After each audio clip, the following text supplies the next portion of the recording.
اعوذ باللہ من الشیطان الرجیم بسم اللہ الرحمن الرحیم اللہم صل علی محمد وعلی آل محمد وبارک وسلم وصلی علیہ۔ ویورز، آج کی اس ویڈیو میں آپ کے سامنے ماہ رجب المرجب کی 37ویں رات کے نوافل کے بارے میں کچھ نوافل بتانا چاہتا ہوں، کچھ ذکر و اذکار بتانا چاہتا ہوں، کچھ وظائف بتانا چاہتا ہوں، انہیں سماعت فرمائیں اور ان نوافل کو، ان ذکر و اذکار کو آپ پڑھیں،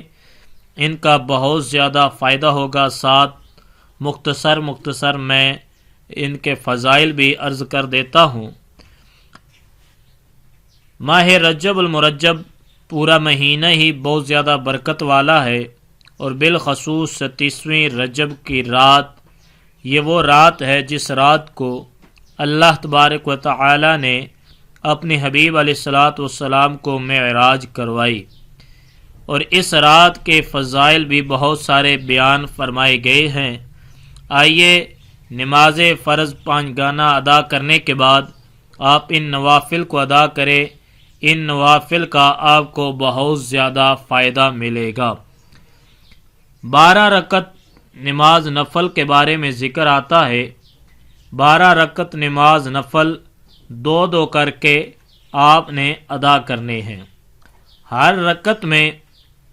الحمدللہ رب العالمین یعنی سورہ فاتحہ کے بعد آپ نے 5 بار قل هو اللہ احد سورۃ اخلاص پڑھنی ہے۔ 12 رکعت پڑھنے کے بعد اس طریقے سے آپ نے 100 بار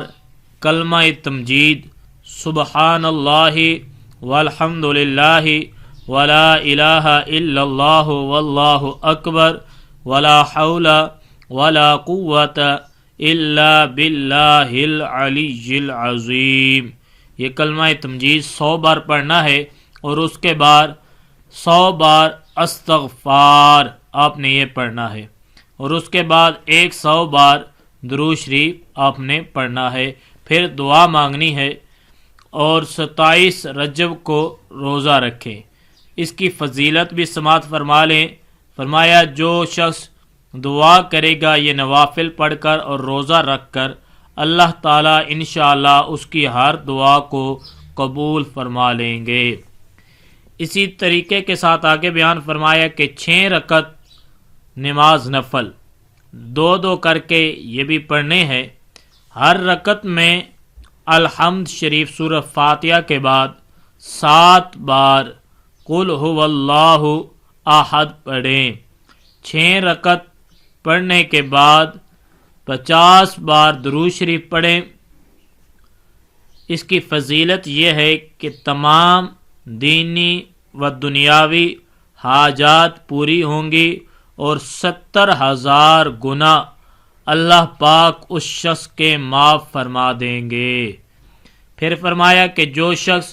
2 رکعت نماز نفل اس طریقے سے ادا کرے کہ ہر رکعت میں سورۃ فاتحہ کے بعد 27 بار قل هو اللہ احد یعنی سورۃ اخلاص پڑھے، اور قاعدہ میں یعنی کہ اتحیات کے بعد 27 بار، جہاں ایک بار عام نماز میں درود ابراہیمی پڑھا جاتا ہے اتحیات کے بعد، وہاں درود ابراہیمی 27 بار پڑھے۔ سلام کے بعد اس کا ہدیہ یعنی کہ جو پڑھا ہے یہ بارگاہ رسالت مآب صلی اللہ تعالی وسلم میں نذرانہ کے طور پر پیش کر دے اور یہ سعادت حاصل کرے۔ انشاءاللہ اس کی بھی بہت ساری فضیلت بیان فرمائی گئی ہے۔ ایک کتاب میں اس کے بارے میں ذکر آتا ہے، جو شخص اس طریقے سے نوافل اور درود شریف پڑھ کر بارگاہ رسالت مآب صلی اللہ علیہ وسلم میں پیش کرے گا، اس شخص کو جلد پیارے آقا صلی اللہ تعالی علیہ وسلم کے دیدار سے دیدار اس کو کرایا جائے گا، یعنی خواب میں دیدار مصطفیٰ اسے انشاءاللہ جلد نصیب ہوگا۔ اور پھر فرمایا کہ جو شخص اس رات کو 2 رکعت نماز نفل اس ترتیب کے ساتھ ادا کرے۔ پہلی رکعت میں سورت علم نشرح لک صدرک، دوسری رکعت میں سورت فاتحہ کے بعد سورت لإیلاف قریش، سورت قریش لإیلاف قریش ایلافہم رحلۃ الشتاء والصیف فلیعبدوا رب هذا البیت الذی اطعمہم من جوع وآمنہم من خوف۔ اس طریقے سے 2 رکعت نماز نفل جو ادا کرے گا، اس کی فضیلت کے بارے میں بیان فرمایا کہ اس شخص کو اولیاء اللہ کے ساتھ نماز پڑھنے کا ثواب ملتا ہے۔ اولیاء اللہ کے ساتھ نماز پڑھنے کا ثواب اجر بہت زیادہ ہے۔ نماز پڑھنا تو بہت اعلیٰ کام ہے، لیکن میں اتنا عرض کر دینا چاہتا ہوں، ہمیں کتابوں میں یہ چیزیں ملی، ہم نے پڑھی، کتابوں میں ذکر آتا ہے کہ حضور خواجہ معین الدین چشتی اجمیری رحمۃ اللہ تعالی علیہ، آپ کا ایک مرید تھا، اس کا والد فوت ہو گیا، تو آپ کے مرید نے عرض کی، حضور میرے والد کے لیے دعائے مغفرت کیجئے، میرے والد فوت ہو گئے ہیں تو ان کے لیے دعائے مغفرت فرما دیجئے۔ تو خواجہ معین الدین چشتی اجمیری علیہ الرحمہ نے 90 لاکھ کو کلمہ پڑھانے والے اس اللہ کے پیارے بندے اور پیارے ولی کامل نے آگے سے اپنے مرید کو جواب یہ دیا، آپ نے فرمایا تیرا باپ کیا میری اس مسجد یا درس کی گلی سے کبھی گزرا ہے؟ میرا مرید تھا۔ تو اس نے ساری باتیں ایسی ہوئیں، آخر اس نے عرض کی، حضور ایک مرتبہ یہاں سے پیسے لینے کے بہانے میرا باپ آپ کے دروازے کے سامنے سے گزر کر گیا تھا، تو آپ نے کہا جو معین الدین چشتی اجمیری کی گلی سے گزر جائے اور کلمہ پڑھتا ہو، اللہ پاک اس مسلمان کی بخشش فرمائیں گے۔ اور پھر ہم نے کتابوں میں پڑھا کہ خواجہ معین الدین چشتی اجمیری علیہ الرحمہ کے ساتھ ساتھ حضرت خواجہ شاہ سلیمان توصفی علیہ الرحمہ، آپ پر کسی نے سوال کیا، حضور بابا فرید گنج شکر رحمۃ اللہ تعالی علیہ کے دربار شریف پر ایک بہشتی دروازہ ہے، جنتی دروازہ ہے، لوگ کہتے ہیں جو اس دروازے سے گزر جاتا ہے اللہ پاک اسے جنت عطا کر دیتے ہیں، تو اس کے بارے میں ذرا وضاحت فرمائیں کہ یہ بات حقیقت ہے؟ خواجہ شاہ سلیمان توصفی علیہ رحمہ پیر پٹھان رحمۃ اللہ تعالی علیہ نے فرمایا کہ وہ بابا فرید کی شان بہت اعلیٰ ہے، ان کا تو مقام ہی بہت اعلیٰ ہے، میں تو کہتا ہوں جو مجھ گناہ گار کے اس ٹبے پہ آ جائے گا اللہ اس سے بھی جنت عطا فرما دیں گے۔ تو اسی طرح حضور غوث اعظم کے بارے میں پڑھا ہم نے کہ حضور غوث اعظم نماز پڑھ رہے تھے تو ایک شخص آپ کا کرتا مبارک، جبہ مبارک چرانے کی نیت سے آیا اور ادھر سے باہر سے دروازہ کھٹکا، حضرت خضر پاک تشریف لے کر آئے اور آپ نے حضور غوث پاک کی بارگاہ میں عرض کیا، حضور مجھے کتب دیجئے، فلاں علاقے کا کتب فوت ہو گیا ہے۔ تو آپ نے کہا صبح آنا، اب تو رات ہے، کہاں سے کتب لاؤں؟ تو اس نے کہا حضور اگر رات اس علاقے میں کوئی مسئلہ پیش آیا تو اس کی ذمہ واری آپ پر ہوگی۔ تو آپ نے کہا اچھا یہ بات ہے۔ تو وہ مسجد کی جو چٹائیاں تھیں، جو صفیں تھیں، ان کے پیچھے وہ چور چھپا ہوا تھا، آپ نے کہا وہ چٹائیوں کے پیچھے کتب موجود ہے، وہاں سے نکال کر لے جاؤ۔ جب اسے نکالا تو حضرت خضر کہتے ہیں کتب صاحب آئیں ہمارے ساتھ، آپ فلاں علاقے کے کتب بن چکے ہیں۔ تو اس نے ہاتھ باندھ کر معافی مانگی، عرض کی حضور میں گناہ گار ہوں، میں چور ہوں۔ آپ نے کہا تم چور ضرور تھے، لیکن اب غوث جلی کی زبان سے نکل چکا ہے تم کتب ہو، تو اب آپ کو کتب بنا دیا گیا ہے۔ تو دیکھا آپ نے میرے بھائی، اللہ کے ولی کی گلی سے گزرنے کی بہت زیادہ فضیلت ہے، اللہ کے ولی کے مزار پر جانے کی بہت زیادہ فضیلت ہے، اور اللہ کے ولی کے در پر اگر کوئی چوری کی نیت سے جائے اور ولی نگاہ کرم کر دے تو اس کا بیڑا بھی پار ہو جاتا ہے۔ تو ان نوافل کے بارے میں ارشاد فرمایا کہ 2 رکعت جو اس طرح نفل ادا کرے اس سے کی فضیلت میں فرمایا کہ اسے اولیاء اللہ کے ساتھ نماز پڑھنے کا اجر و ثواب ملے گا۔ تو نماز پڑھنے کی پھر کیا شان ہوگی، کیا فضیلت ہوگی کہ اس شخص کو بخش دیا جائے گا۔ پھر فرمایا 10 رکعت نماز نفل 2 کر کے جو اس طریقے سے ادا کرے کہ ہر رکعت میں الحمد کے بعد 3 بار سورۃ الکافرون قل یا ایھا الکافرون لا اعبد ما تعبدون ولا انتم عابدون ما اعبد ولا انا عابد ما عبدتم ولا انتم عابدون ما اعبد لکم دینکم ولی دین، اور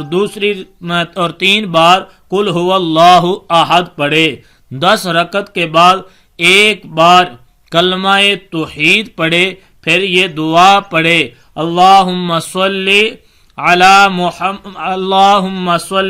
علی سیدنا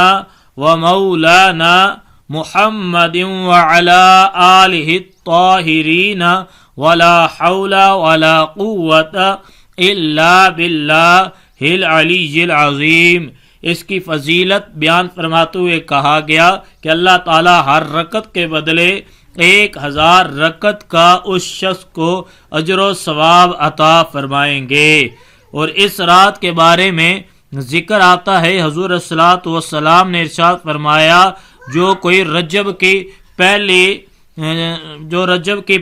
15ویں یا 37ویں رات کو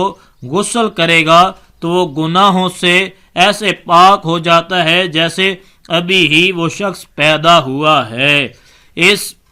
37ویں رجب کو روزہ رکھنے کا بھی ذکر موجود ہے۔ ذکر کچھ اس طرح بیان فرمایا گیا کہ جو کوئی 27 رجب کو روزہ رکھے اس کو جنت کی ایک نہر سے پانی پلایا جائے گا جو شہد سے زیادہ میٹھا اور برف سے زیادہ ٹھنڈا، دودھ سے زیادہ سفید ہوگا۔ اللہ تعالیٰ اس کو دوزخ کی آگ سے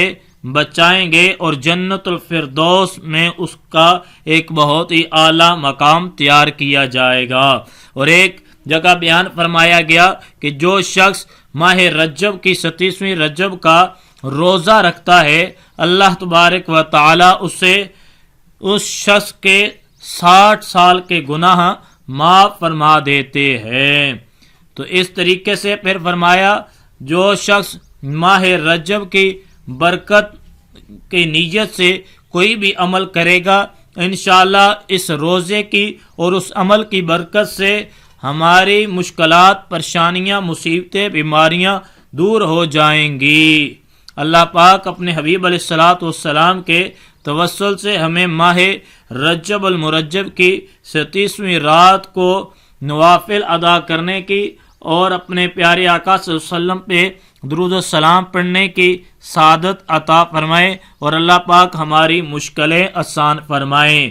اور حضرت ابو ہریرہ رضی اللہ تعالیٰ نے فرمایا کہ نبی کریم صلی اللہ علیہ وسلم فرماتے ہیں جو آدمی 37ویں رجب کو روزہ رکھتا ہے اللہ تعالیٰ اس کے لیے 60 مہینوں کے روزوں کا ثواب لکھ دیتا ہے۔ حضرت امام بہقی نے سیدنا سلیمان فارسی رضی اللہ عنہ سے روایت کرتے ہوئے بیان فرمایا کہ رجب میں ایک رات اور دن ہے جس دن روزہ رکھے اور رات نفل میں گزاریں 100 برس کے روزوں اور 100 برس کی شب بیداری کے برابر ثواب ملتا ہے، اور وہ 37ویں رجب کی رات ہے۔ تفسیر در منصور میں جلد نمبر 4 میں بیان فرمایا اور فتاوی رضویہ جلد نمبر 4 میں بھی یہ بات بیان کی گئی۔ حضرت بابا فرید گنج شکر رحمت اللہ تعالی علیہ آپ فرماتے ہیں کہ اللہ پاک نے امت مصطفیٰ صلی اللہ تعالی علیہ وسلم کو ایک ایسی رات دی ہے جس رات 70,000 ملائکہ آسمان سے فرشتے جو ہیں وہ نور لے کر آتے ہیں، اور جو زمین پر آدمی گناہوں سے پاک اللہ کی عبادت کر رہا ہوتا ہے اس رات اس کو وہ نور عطا کر دیا جاتا ہے۔ اب اس کی زندگی سے اندھیرے، اس کی زندگی سے مشکلیں، بیماریاں، مصیبتیں دور ہو جاتی ہیں، اور آپ نے فرمایا وہ رات ماہ رجب کی 37ویں رات ہے۔ آخر میں آپ کی آنکھوں میں آنسو آئے، رو کر کہتے ہیں افسوس کہ اس رات بھی غافل انسان غفلت میں سوتا رہا اور غفلت میں رات گزر گئی تو معلوم ہوا کہ اللہ کے حضور یہ رات سو کر نہیں گزارنی چاہیے، بلکہ اس رات کو اللہ تبارک و تعالی کے پیارے حبیب پر درود و سلام، قرآن مجید کی تلاوت اور اس رات نوافل یعنی شب بیداری جاگ کر ذکر الہی میں گزارنی چاہیے۔ اللہ پاک ہم سب کو اس طرح کے اچھے اعمال کرنے کی، 5 گانا نماز با جماعت ادا کرنے کی، نماز کی پابندی کرنے کی ہمت اور توفیق عطا فرمائے۔ اب میں اجازت چاہوں گا۔ السلام علیکم ورحمۃ اللہ وبرکاتہ۔